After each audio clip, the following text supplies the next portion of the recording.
Oleh karena itu dengan pidana mati.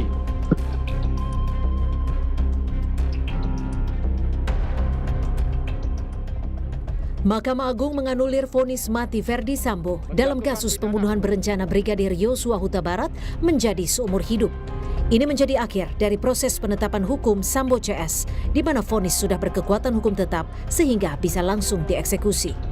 Verdi Sambo sebelumnya dijatuhi hukuman mati karena terbukti melakukan pembunuhan berencana terhadap ajudannya, Brigadir Yosua. Sambo juga dinyatakan bersalah terlibat dalam perusakan bukti kasus pembunuhan itu. Mantan Kadif Propam Polri ini lalu mengajukan banding atas vonis mati yang dijatuhkan PN Jakarta Selatan. Namun Pengadilan Tinggi DKI Jakarta justru menguatkan putusan hukuman mati, sehingga Sambo mengajukan permohonan kasasi yang kini berujung pada ketok palu Mahkamah Agung yang menganulir vonis mati Verdi Sambo menjadi penjara seumur hidup. Terdakwa Verdi Sambo SH SIK MH, putusan PN pidana mati, putusan PT menguatkan amar putusan kasasi, tolak kasasi penuntut umum dan terdakwa dengan perbaikan kualifikasi tindak pidana dan pidana yang dijatuhkan, menjadi melakukan pembunuhan berencana secara bersama-sama dan tanpa hak melakukan tindakan yang berakibat sistem elektronik tidak bekerja sebagaimana mestinya yang dilakukan secara bersama-sama. Pidana penjara seumur hidup. Keterangan P2 dan P3 dissenting opinion DO. Selain Sambo, vonis terdakwa lain yakni Putri Chandrawati, Kuat Ma'ruf dan Ricky Rizal turut disunat. Tak tanggung-tanggung, vonis istri Sambo dikorting dari 20 tahun menjadi 10 tahun penjara. Sementara vonis ART Sambo Kuat Ma'ruf yang sebelumnya 15 tahun penjara kini menjadi 10 tahun penjara. Kortingan vonis turut diterima Ricky Rizal dari penjara 13 tahun menjadi 8 tahun. Tim Liputan Kompas TV.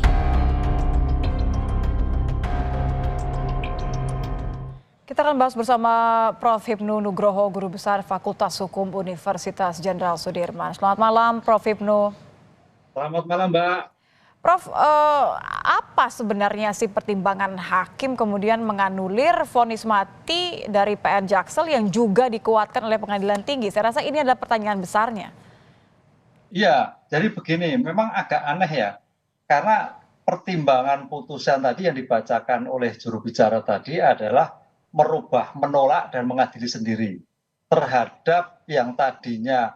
Kan gini Mbak, kita teorinya dulu, pengajuan kasasi itu ada satu cara mengadili, cara menerapkan, ataukah putusan melalui wewenangnya. Jadi memang melihat dari aspek yuridis.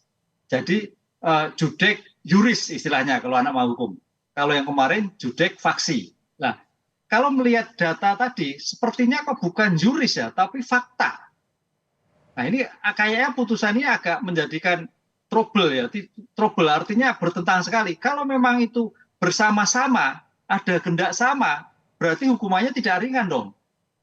Ada gitu kan. Ya. Kan pertanyaan kemarin kan turut serta itu karena adanya suatu hubungan kekuasaan, hubungan atasan, relasi. Kan gitu kan Mbak kemarin, relasi. Betul, itu relasi bisa kuasa. karena ketakutan, relasi kuasa menjadi rendah. Tapi kan bersama-sama, berarti ada kehendak yang sama.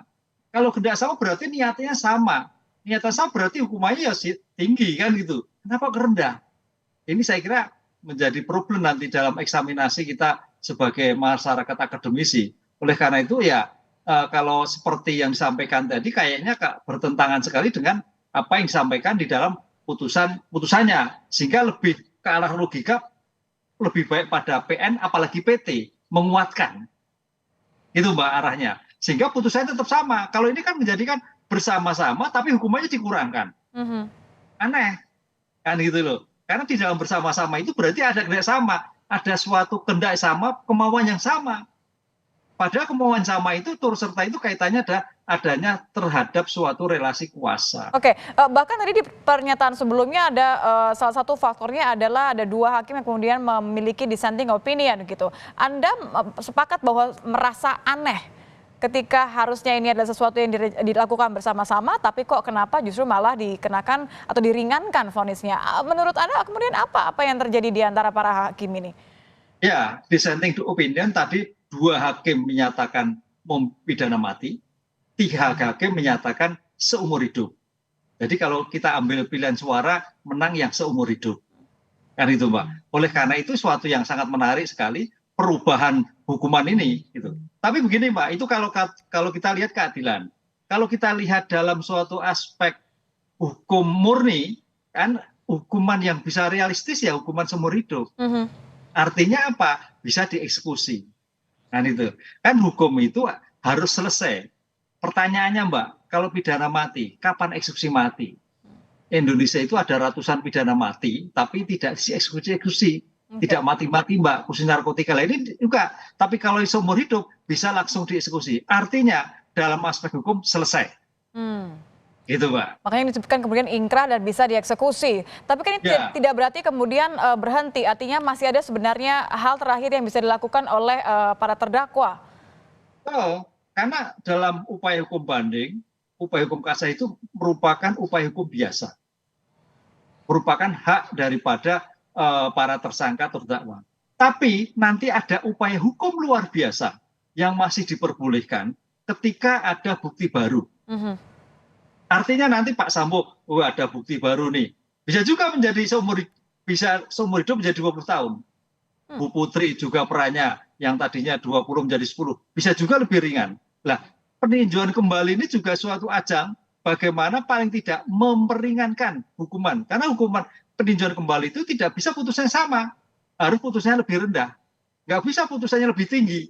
Kan itu, Mbak. Ini yang saya kira masih diupayakan Kuat Ma'ruf, Ricky Rizal, Bu Putri, Sambo mengajukan peninjauan kembali. Sepanjang ada bukti baru atau istilah novum. Atau sepanjang ada kekhilafan. Atau sepanjang ada putusan yang saling bertentangan antara PN, PT maupun kasasi. Oke, terakhir Prof, jadi ada kemungkinan bahwa Sambo CS bisa mendapatkan keringanan hukuman dalam bentuk lain, apakah termasuk ketika menjalani penahanan nanti? Ya, kalau Pak Sambo tidak bisa, karena seumur hidup. Seumur hidup itu seumur hidup di lembaga pemasyarakatan.